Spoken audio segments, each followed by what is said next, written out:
Akashbani Imphal Moirangthem Ibehaibi pau pajari ahanbada maruiba pau. Manipur Police na Raija sida ain kaina changlakpa Bangladesh, Myanmar amadi Pakistan gi miyosing khandoknaba thabak chathari. Ain gi wangmada mitopsing changsilakpa thingnaba Assam, Meghalaya amasung Nagaland sarkarna thabak paikhatpa hokre. Nagaland da congenital heart disease naba sahi 19 gi makhada leiba angangsing lemna layengnaba National Health Mission Nagaland amadi Apollo Children Hospital ga yannache ama sahi tawkre amasung Pradhan Mantri Narendra Modi numit ini gi khongchat ngasi Maldives da thungkre.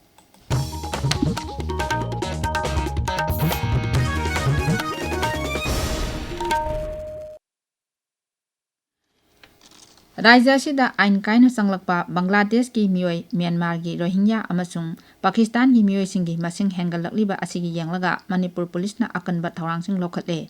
Police ki paun hai mitop sing khandoknaba thawrangi saruk ama oina verification tawbagi thabak chathari. Amoramda security force na Chuchampur jila gi sidenda thi humbagi thabak chathabada magazine yaudaba .22 rifle ama, magazine yauba 9mm carbine ama, magazine yauba 9mm pistol ama, SB rifle taruk 12 bore rifle ama, ball action single barrel rifle ama, yauna tongan ba khusu khulai kya phangba ngamki. Security force ki kangbuna drug lalon bada chenabani haiba miyoi mari amasung Kangpopi jila gi tikulen khuldagi phare makhoidagi kilogram 3 makhairongi heroin sel oina lupa lakh 48 hena mobile phone taret chaka mari panba gari mari phagatpa ngangki. Assam da ain gi wangmada mitop sing sangsilaktuna laisiliba sing takthokpagi thabak chatharingai chairakta mitop singna naronda Meghalaya amadi Nagaland da sangsilakpa thingnaba Raija sarkar singna thabak paikhatpa hokre. Meghalaya sarkarna Assam go lonaba mafam singda lairiba jila singgi deputy commissioner singda mikup nahum singna lainaba khangankre. Karigumba mitop sing sathok chachin tawba urabadi khudakta thabak lokhatnabaju khanganki. Amoramda Nagaland Mukhyamantri Nephew Riona Hairi mahaki sarkarna section thorang lokhat poina chief secretary yauna sarkar gi makok thongba official singa ngarang mifam pangthokre loinana mitop changsilakpa thingnaba Assam ga Nagaland ga tainaba mafam sing patrolling chatpa hokre sarkar amadi stakeholder sing mikup nahum singna lainabasu khangankre. Meghalaya sarkarna Raija sida ICIB amadi AIDS sandokpa hengalakliba asi thengnanaba comprehensive mission mode policy ama semnaba warep lokre. Meghalaya Haksel Mantri Amparin Lingdon hai laibak asigi oina yangnabada Meghalaya asi ICIBF changwangna naba Raija singi manungda taruk suba mafamda leiri. Mahakna hai Goa da chatnariba ainga manana Meghalaya dasu luhongdringai mamangda ICIB test tokthoknabagi thabak paikhatnaba khanari. Mahakna makhatana hai ICIB gi targeted screening pangthokpa chingnaba leirabadi matam chana test tokthokduna layengbana khudongthiba thorakadabadagi kanba ngangani.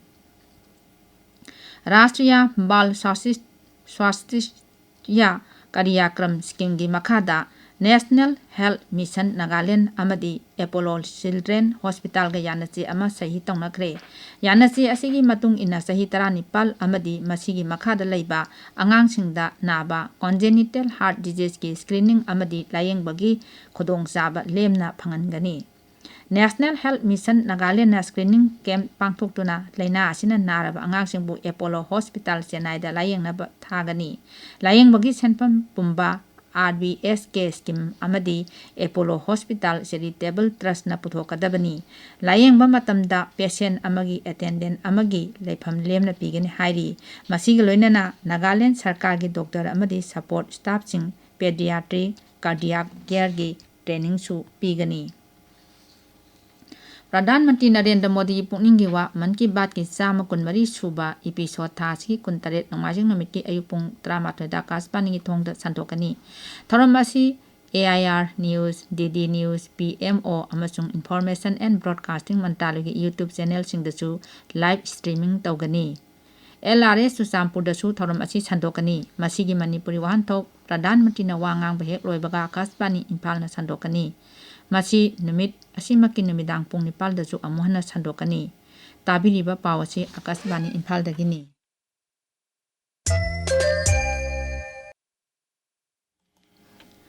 Pradhan Mantri Narendra Modi numit nini gi khongchata ngasi Maldives ta thungkre. Sri Modi bu Maldives gi President Muhammad Muizuna Bela International Airport ta taram oki.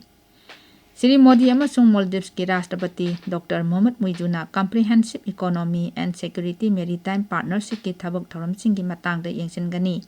Pradhan Mantri na hayang Maldives ki humposuba ningtam namit palan thoramda saruk yagani.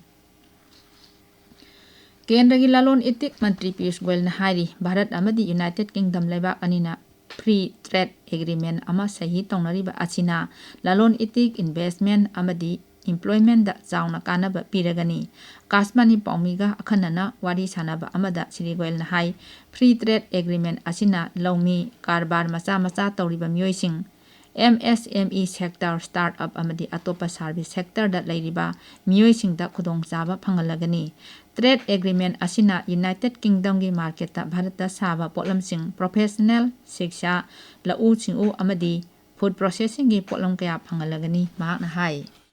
This will spur investments on both sides because given the certainty and stability that a free trade agreement provides, it is quite obvious that manufacturers, MSMEs, our food processing industry, textile industry, all of them can now look for long-term contracts and long-term business potential. The advantage of the free trade agreement provides the certainty to businesses to start looking at India as a part of their supply chains, to start developing sources in India for supporting their requirements in UK. And the UK tariff structure was such that all labor-oriented goods had high duties. And that will now go away. That gives us the comparative advantage, something that for years Indian industry has been looking. Amarumda Free Trade Agreement asi sahi tawkhibada India UK CEO Foramgi Co-Chair Sunil Bharti Mittal na nungaiba phongdokladuna hai Innovation Market Access amadi Investment gi lamda asoba hongba amad laklagani Confederation of Indian Industry gi Director General Chandrajit Banerjee na hai Free Trade Agreement asina laibak anigi marakta lairiba mari hena chesilhalagani amadi economic growth rokpa ngamlagani Bihar the Election Commission a special intensive revision gi makhada electoral roll yangsin bagi thabak sada marphudama pan loisilakle Election Commission gi mihut amana phongdorakpa gi matung ina Bihar gi block level officing na thagalakpa report gi matung ina elector lak ama thiba phangdana lairi poll body na hai elector lak ngamathoi dasmik taruk laikhidre duga lak 13 dasmik mangana mayumakai hongkhre elector lak tare na mafam ani ahumda Ming Pansil Lamba Tengnaki. Block level officer na yum da sangdana yangsilabasu elector lak taret ki form lokhatpa ngamdri. Loinana Bihar Raijagi electoral roll gi draft copy mathang thagi amada phonglagani hairi. France ki President Emmanuel Macron na Palestinian state ama official oina sakhanglagani haina phongdokre. Sahi asigi September thada pangthokadaba United Nations ki General Assembly mifamda France na Palestinian state pu sakhangle haina laktokani hairi. Social media da thagatpa post amada Sri Macron hai Middle East ta tungkoina santi purakna ba wade asi lawrakpani. Hawjik tangai padana Gaza da chathariba lan asi loisinba amadi misam miyam su kanbagi khongjang sangsinba tangai phade hairi. Thailand amasung Cambodia lebak anigi marakta ngamkhaida khuthoknabagi thokdokta miyoi tarani toi chire miyoi kya amana aso apan nangle hairi lebak ani mangna hawjik thokliba irang asigi hawrakpham asi amana amada maral thangjinari Cambodia na Thailand gi Sisaket province ta rocket kapsinduna amang ata amasung misi mina thoanki lebak anigi marakta nomai katnabagi thokdok thokli aroibada maruiba pau amo Manipur Police na Raja Sida ain kaina sanglakpa Bangladesh, Myanmar amadi Pakistan gi miyosing khandoknaba thabak chathari.